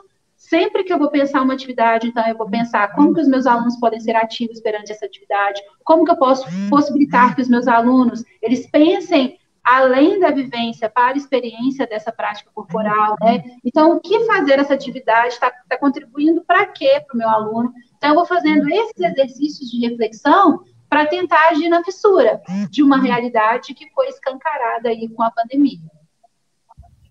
Legal, Val. Peterson, você tem alguma coisa para falar sobre a pandemia? Aqui tem uma pergunta bem parecida sobre planejamento participativo em tempo de pandemia. Você tem algo para falar sobre esse assunto? Relacionada à mesma pergunta da Cristiane? Isso. Na verdade, o contato que eu tenho com alguns amigos meus de outras redes públicas que não são da Prefeitura de São Paulo, mas da rede estadual, é que, assim como a Val ressaltou, essa questão da educação bancária, muitas vezes são alguns coordenadores pedagógicos, eles estão meio que cumprir tarefas, simplesmente tarefeiros. Precisa mandar isso para mostrar que o aluno fez. Ocorreu alguns episódios que na rede estadual precisou fechar as notas, os conceitos do primeiro bimestre dos alunos, só que nem todos têm acesso a um computador, a um celular, para que eles tenham essa aprendizagem remota. E aí tinha coordenador solicitando que o professor enviasse uma atividade de recuperação para esses alunos que não desenvolveram a primeira atividade, pelo fato deles não terem acesso. Então, como o aluno vai fazer a atividade de recuperação se ele não conseguiu nem ter acesso na atividade anterior? São questões para serem pensadas que muitas vezes é aquilo que nós colocamos. existe um sistema que muitas vezes engole esse profissional da educação, e esse profissional da educação ele não consegue refletir mais sobre a prática docente dele. E aí parece que ele fica apertando o parafuso dentro de um maquinário. Então, a reflexão crítica sobre a prática docente é importante nesses momentos, não só nesses momentos agora, mas também para refletir ao longo da sua trajetória do magistério. Legal, Peterson. Só para relembrar, quem está na live aí pode adquirir o seu certificado de participação. É só entrar no link que o Bruno está compartilhando aí no chat. Você clica, preenche lá, você consegue um certificado que provavelmente chegue amanhã no seu e-mail de duração de 3 horas, tá bom? Então, um certificado para todo mundo que participou na live, que está com a gente até esse momento. O professor Walter, veio uma pergunta aqui, vamos ver se a gente consegue dar uma atenção para Edivan Soares. Como podemos empreender planejamento participativo em um momento como este, onde as instâncias governamentais, religiosas, entre outras, em nosso país, trabalham na docilidade do corpo? Uhum. Eu acho que a primeira coisa é a humildade pedagógica, saber que a sua visão de mundo ela precisa ser vista com bastante cautela e parcimônia para não atropelar, porque há uma diferença entre intervenção pedagógica e invasão pedagógica. Dar o exemplo com esse zelo e essa cautela talvez seja uma das atitudes políticas mais importantes, por conta de que a escola, seja com seus colegas de trabalho, seja com seus alunos, a diversidade, vírgula, a desigualdade está posta. Então, humildade pedagógica, a diferenciação entre invasão pedagógica e intervenção pedagógica, né? Talvez, exatamente por um mundo que está polarizado, é um mundo que está muito grávido de convicções. Todos têm convicções. Talvez convicções possa revelar não apenas uma ideia bem elaborada, mas pode revelar a precariedade de ideias e de reflexões, e por isso se diz que tem convicções. E para convicções, a gente pode oferecer a pedagogia da pergunta. Formule boas perguntas e tenha um verdadeiro diálogo, ou seja, uma capacidade de escuta para receber, inclusive, aquele que diz que a Terra é plana. Portanto, a questão da rigorosidade com uma pergunta, a capacidade de ouvir o outro é fundamental. Então, é exatamente porque o mundo está, de uma certa forma, com várias fraturas de visão de mundo, de expectativas e de valores, a polaridade pode ser muito em função de que aqueles valores que são caros para cada um não estão sendo confirmados pela realidade. E é por isso que a humildade é que vai salvar, né, o espírito e a alma das pessoas, porque aí vai criar alguma brecha de abertura para o novo, porque o que não é novo já está posto, já está convicto. Uma outra coisa, se você me permite, sem querer alongar, não sei se respondi ao colega, é exatamente por conta desse contexto que dialogar, participar e, de uma certa forma, respeitar a cultura alheia é o maior desafio. A impaciência é hoje um dos maiores vírus da cultura contemporânea. Um outro aspecto é o seguinte, um vírus amoral, ou seja, ele simplesmente quer um tempo e um espaço para sobreviver, mostrou para esse ser plural, complexo, chamado ser humano, que ele é realmente um parasita nas riquezas que essa realidade comporta, a própria natureza. Um ser pequeno, invisível, amoral, mostrou as nossas imoralidades, os nossos excessos, a nossa soberba. Essa é uma questão.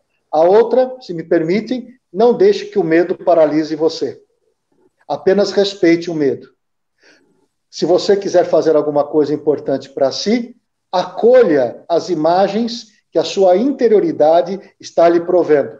Como estamos com a nossa ambiência, o nosso trânsito, as nossas relações muito delimitadas, né, confinadas, é importante que nós honremos com o devido tempo e consideração as imagens que provêm da nossa psique e tentar acolhê-las de bom grado, para entender um pouco como esse mundo está desafiando as nossas expectativas e os nossos valores. Preste atenção nos sonhos, não leve eles literalmente. Apenas tenta acolhê-los e verificar se tem algum sentido. Do mesmo jeito lúdico que você quer oferecer para suas crianças, tem esse espírito lúdico ao acolher os sonhos, porque eles vão mostrar alguma coisa em relação aos seus desejos, fantasias e medos. Não deixe que o medo da morte apequene a sua vida. Talvez seja esse o otimismo crítico que nós, educadores, devemos ter com os nossos colegas. Vivemos um tempo de apocalipse, não como término da humanidade ou coisa que o valha, mas como grandes revelações de coisas que estavam postas, estavam dentro da realidade, mas nós não tínhamos condições de dar a devida atenção. É isso. Assim seja. Legal, professor Walter. Acho que cada assunto desse daria uma live, né, para a gente ficar dialogando aqui, né, por uma hora e pouquinho.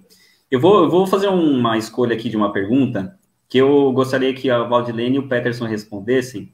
É uma pergunta do Tito, porque ela envolve a realidade escolar e eu acho que é bom a gente tratar desse tema para a gente finalizar a live.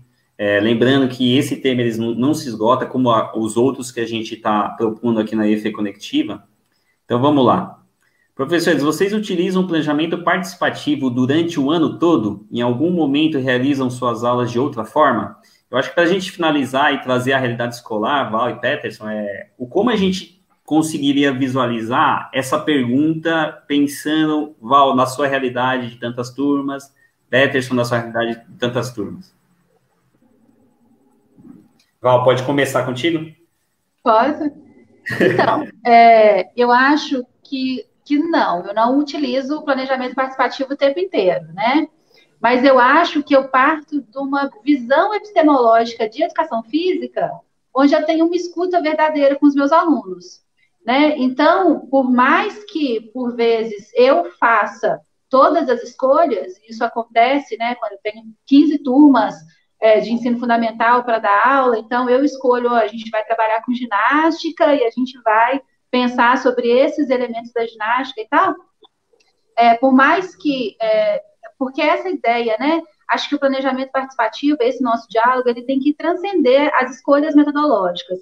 Então, eu não trabalho com planejamento participativo enquanto metodologia o tempo inteiro, mas eu tenho uma escuta verdadeira, um diálogo verdadeiro com os meus alunos o tempo inteiro. Então, eu estou sempre aberta a ouvir, eu sempre faço círculos de cultura com os meus alunos. Então, a gente chega, senta na quadra, todo mundo senta lá no meio e a gente conversa, né, o que foi bom, o que foi ruim, o que pode ser melhorado, quais são as proposições, quais são os temas, alguém tem uma reportagem para trazer, alguém tem, vamos assistir esse vídeo, vamos dialogar sobre isso, vamos pensar nesse tema, eu quero que vocês façam um desenho. Então, o tempo inteiro, o diálogo franco, verdadeiro, ele acontece. E eu acho que, pensando, né, nessa humildade da docência, eu busco aprender com os meus alunos o tempo inteiro, né? E eles trazem coisas que são incríveis e que transcendem, e as minhas aulas são muito melhores quando eu consigo trazer aquilo que eles têm de contribuição. Então, o planejamento participativo, efetivamente, não acontece o tempo todo. Mas a minha escuta, né, e a voz dos meus estudantes, ela é carinhosamente acolhida por mim sempre que eu consigo, né? Eu acho que eu posso ter falhas aí no processo, mas é um esforço diário de tentar ouvi-los o tempo todo. Legal. Pet, sua fala. Deixa ela mais difícil para mim. Pensando nessas questões que o professor Walter colocou, a professora Val também expôs, cabe ressaltar que nós, como professores, também fazemos parte do planejamento participativo. Nós não estamos inertes a esta estratégia metodológica. Então, eu me recordo que, lendo os 28 trabalhos que eu precisei ler para desenvolver a dissertação, muitos deles colocavam como desafio, inclusive do próprio professor Walter, ministrar as aulas em diferentes turmas, com conteúdos e temas diferentes. Então, você sobe com material, desce com outro material, vai para lá, vai para cá. Então, cabe ao professor também ser franco nesse diálogo e ter a humildade pedagógica de conversar com os alunos eixos temáticos que possibilitem uma aproximação de turma para turma. Então, por exemplo, se eu vou trabalhar ginástica no oitavo A e para o oitavo B ficou para o terceiro bimestre, não, tenta fazer essa aproximação, esse diálogo, porque até mesmo nós somos humanos, né? Não somos uma máquina.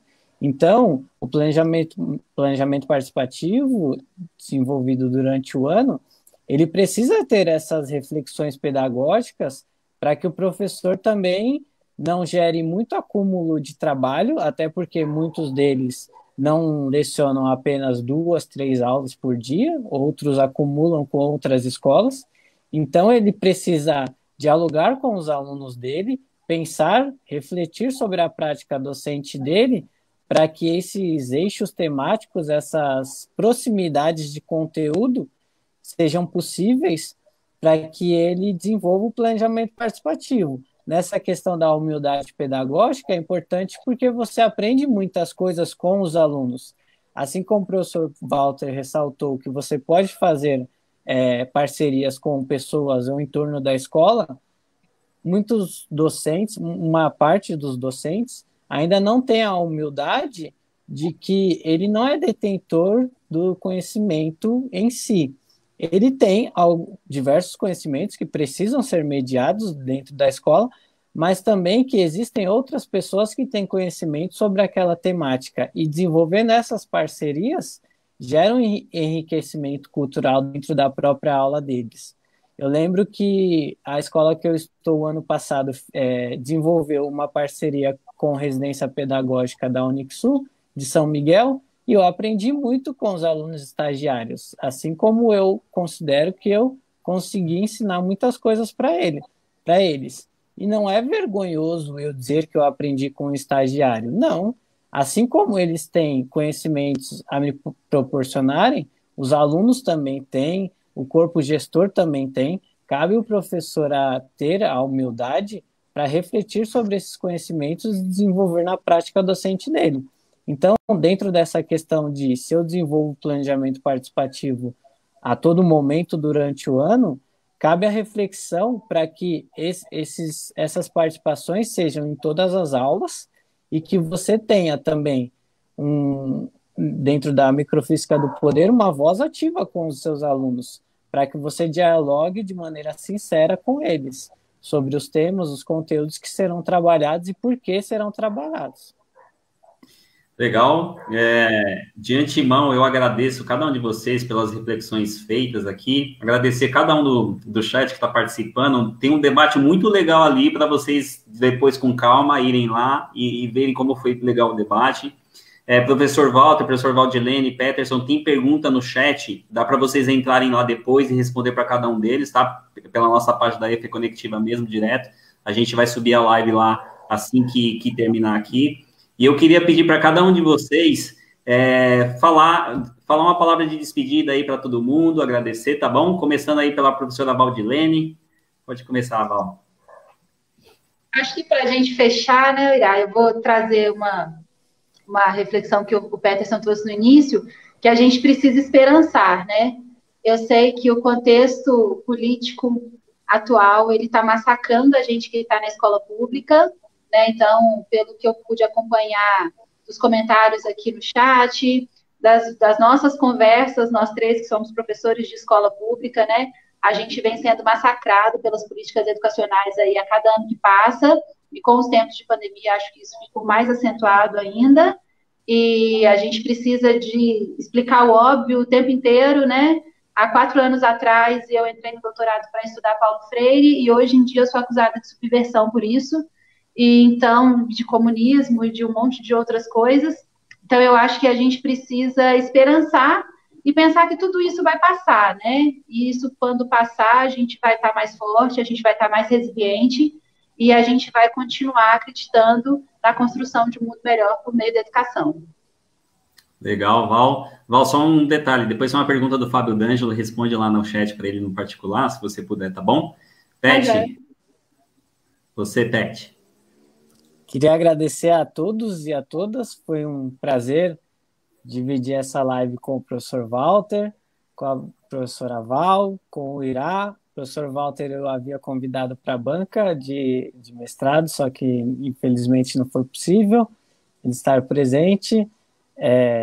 Gostaria de agradecer os meus alunos, os alunos que eu lecionei algum dia, os profissionais da educação que buscam lecionar cada dia mais com qualidade a sua prática docente. E é isso. Já que você me cortou no último bloco, o Irá não deixou eu falar o final, mas acontece, é isso. A docência é isso. O dia a dia com os seres humanos é isso, acontece. Muito obrigado pelo convite. Pedir desculpa, dizer que é um prazer ter você aqui. Né? Acho que na resposta do planejamento participativo aí você trouxe um pouco da sua prática pedagógica. E dizer que você vai ser um convidado constante aqui, então se prepare. Certo? Vamos lá, professor Walter Correia. Bom, o Irá, Valdilene, Peterson, um prazer conversar com vocês. Tivemos uma noite aqui agradável. Eu estou pelo celular, eu não vi necessariamente as perguntas, né, dos outros participantes, mas um abraço a todas e todos, e depois vou ter a oportunidade de tentar apreciar e eventualmente responder alguma coisa. Acho que fizemos uma noite bonita aqui, inteligente, sensível, e acho que foi produtiva para todos e todas. Uma palavra, talvez, eu acho que diante do confinamento, da reclusão, das limitações, nunca foi tão importante a questão do toque humano, da presença, né, e do encontro.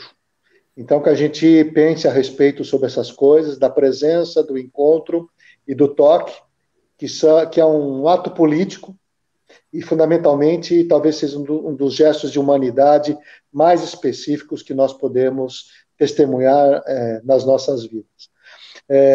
Se diz muito na sociedade e também na educação que é importante saber para poder, sobretudo para ser feliz. Felicidade é um tema importante na educação.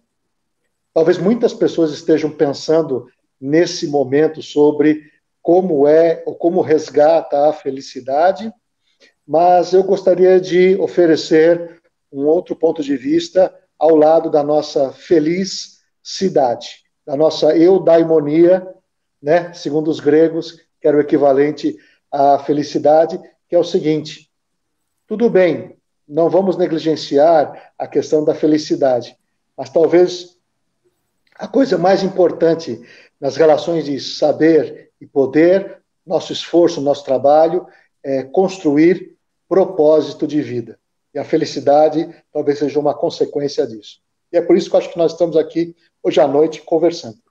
Uma boa noite, obrigado. Bênção e prosperidade para todos e todas. Quero agradecer a cada um de vocês carinhosamente aí pelo convite. Fábio D'Angelo, depois a Val te responde aí no particular. Peço desculpa aí pelo tempo, avançou muito. Professora Luciana Venâncio, parabéns aí pela participação, obrigado. Peterson, carinhosamente, eu quero agradecer. Valdilene, Walter, e dizer que a gente precisa pensar no engajamento, né? A nossa luta tem que ser engajada, porque a luta vai persistir e a gente precisa resistir, certo? Boa noite a todos e todas. Lembra de preencher aí o seu cadastro para receber o certificado, certo? Obrigado, gente. Beijo no coração de todos e todas.